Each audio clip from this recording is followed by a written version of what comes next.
Mr. Chairman and members of the House Republican Policy Committee, thank you for holding hearings on this issue and inviting me to testify today. My name is Chad Forcey, and I'm the Director of Government Relations for the Pennsylvania Landscape and Nursery Association, or PLNA.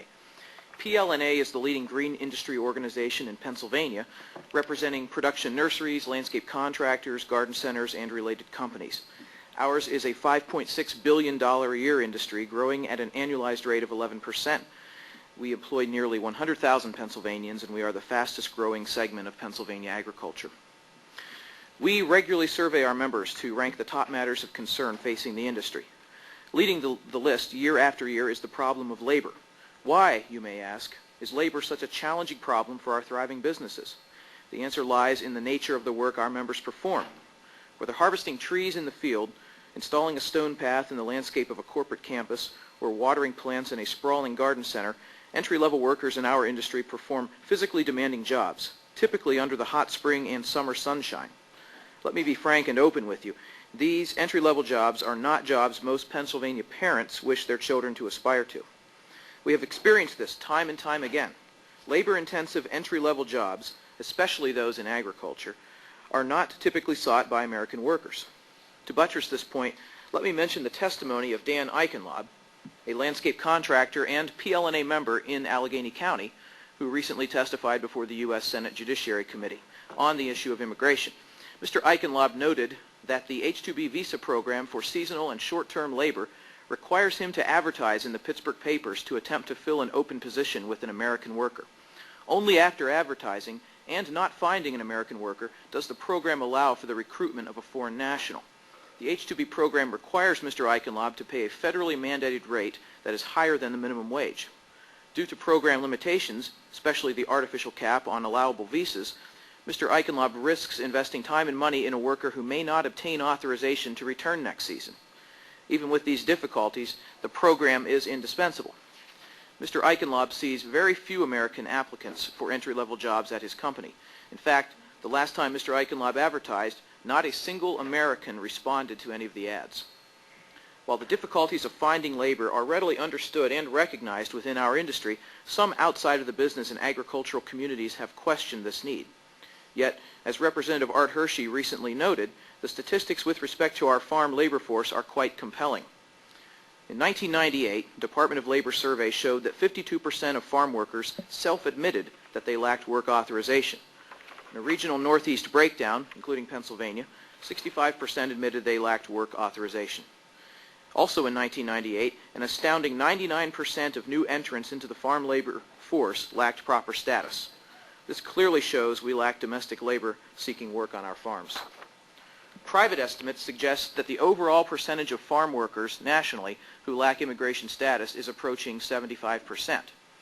And the average farm worker wage in Pennsylvania last year was $9.76 per hour. This is not a problem of minimum wage work. Without immigrant workers, we would not have a labor force. It is that simple. We have found that these federal statistics match up with our on-the-ground observations. However, you as policymakers know too well that numbers can be extrapolated and spun. So let me ask you this question. If we are wrong about the availability of American workers for these jobs, why was the lettuce production in California 35,000 workers short this year? Why did much of the lettuce crop in California's Imperial Valley rot under the hot sun and remain unharvested? Closer to home, why do nursery owners in Bucks and Montgomery County call me and say that they will be scaling back their plans to expand? Why do I get 5 to 6 inquiries every week about the H-2B and H-2A visa programs? Why did Gary Swan of the Farm Bureau testify on July 26th that one of his farmers in Columbia County is currently short 60 workers 1 week prior to the harvest? Surely our critics don't believe that we are making this stuff up. The question then is, how will we meet our labor shortages and continue to grow our agricultural industries? This is a huge challenge, and there are no easy answers. Certainly, losing our trusted workers, including many who are now in managerial positions, is not a solution. Yet, that is exactly what some in Congress have proposed. Thankfully, our senior Pennsylvania Senator, Arlen Specter, sees otherwise. Senator Specter worked hard to craft a bipartisan bill, one that we believe will begin to solve our immigration and labor crisis. It will also address our national security challenges. Senator Specter's bill creates a comprehensive solution to this problem, and it clearly incorporates President Bush's principles for immigration reform. We are pleased that our President and Senior Senator understand this issue and are actively seeking a real solution. More recently, Representative Mike Pence of Indiana has proposed a compromise consisting of short-term visas and Ellis Island centers for undocumented workers. Representative Pence's proposal is attracting new GOP support, including from the evangelical and fiscally conservative wings making up the Republican base. While we have some questions about this proposal, it is a step in the right direction, and with it, Congress may secure a compromise solution prior to the November elections. In our industry, we have worked to find a solution to the immigration crisis for many years. Our members are not pleased with the status quo.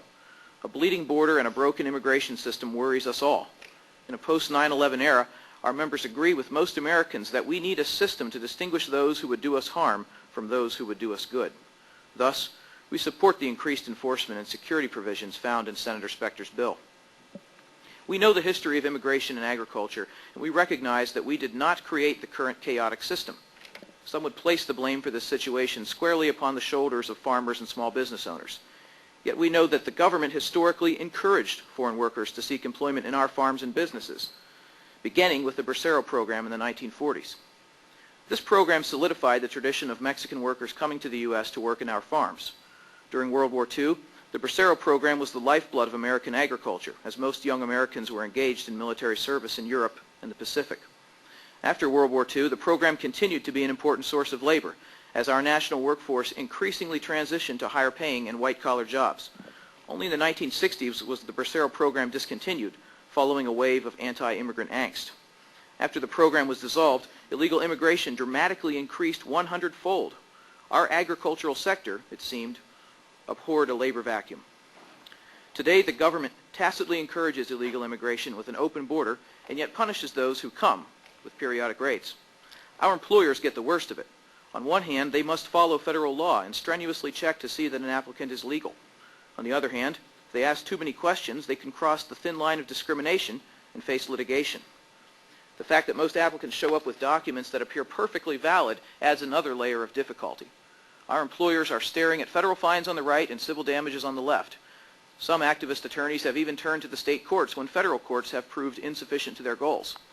Thankfully, Senator Specter's bill places sole jurisdiction for these matters in the hands of the federal court system. This is a dangerous climate for our farmers and business owners to operate in. Their hands are essentially tied by opposing penalties, and yet they may face new consequences from the federal government if some U.S. House members get their way. It is in this climate that members of state legislatures, including Pennsylvania's, have advocated for state governments to get involved. Local governments have done the same. This makes it even more difficult for farmers and business owners to protect themselves and stay in business. Please don't misunderstand. Our farmers and business owners are more than sympathetic to the concerns of those who oversee the state budget and local officials who try to manage overstrapped municipal governments. The high number of undocumented workers who reside in the U.S. does tax our resources, and it makes a mockery of our laws. Yet, laws that do not conform to the actions of most citizens, indeed, with the very economic success of the nation, may not be workable. Like prohibition, our broken immigration system is not solving the problems that it was intended to fix, and in fact is turning many good farmers and small business owners into criminals. We now have a choice. We can either stabilize our broken system by increasing immigration numbers to match the demand for workers, as President Bush has outlined, or we can harshly penalize our best farmers. The end result of such harsh penalties, such as mass deportations and enforcement-only legislation, would be to push our agricultural industries offshore. In an era when overseas oil production has created a dependency upon hostile regimes, do we want our very food supply to be produced externally? And to illustrate this, let me mention that California vegetable growers, responding to labor shortages in the West, have already moved large operations to Mexico. We believe that our new state enforcement laws would also be federally preempted by language within the Immigration and Control Act of 1986, or IRCA. However, that is a question that only you can decide. It is most important that you look to the immigration crisis broadly and decide what you can best do to help achieve a real solution. Again, new state laws would impose state penalties upon farmers and business owners trying to walk the fine federal line between criminal and civil violations. Our members have their hands full as it is, and they are asking Congress to solve the problem. They could, in fact, use your help with the Pennsylvania congressional delegation. Thus, respectfully, we would ask you to help us seek a comprehensive solution.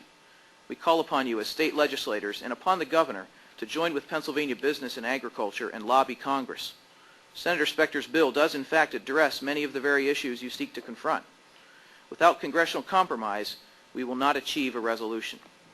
We appreciate your efforts to help find a solution, and we stand with you in your determination to reform the current broken system.